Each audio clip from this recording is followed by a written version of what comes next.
দেশের বিভিন্ন জায়গায় রাষ্ট্রীয় সম্পদ আর ধর্মীয় স্থাপনা পাহারা দিচ্ছে মাদ্রাসা শিক্ষার্থী ও রাজনৈতিক দলের নেতাকর্মীরা। এই বিষয়ে আরো জানাতে সরাসরি যোগ দিচ্ছেন সহকর্মী আকরামুল ইসলাম। আকরাম, জানাবেন যে কোন কোন এলাকায় কাজ করছে শিক্ষার্থী আর স্থানীয়রা, এবং আপনি কোন এলাকায় কোন জেলায় আছেন এবং সেখানে কোন কোন স্থাপনা পাহারা দিচ্ছেন, তারা কি কি উদ্যোগ নেওয়া হয়েছে এই বিষয়ে? কোয়ালিটি সম্পন্ন আন্তর্জাতিক মানের steel bar CSRM, committed for better steel. সোহার, আমি এখন রয়েছি সাতক্ষীরার জেলার যে কেন্দ্রীয় মন্দির রয়েছে সেই মন্দির প্রাঙ্গণে। এখানে কিন্তু যে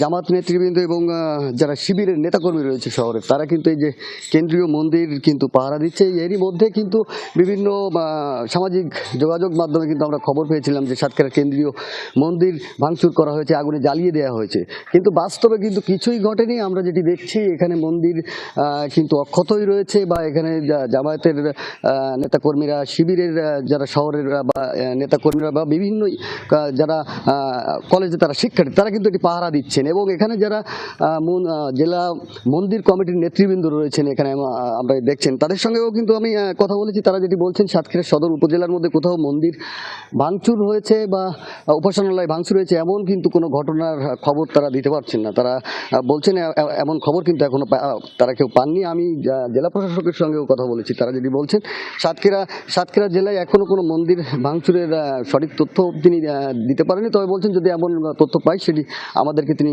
দিবেন। সোহার। আকরাম, ধন্যবাদ আপনাকে।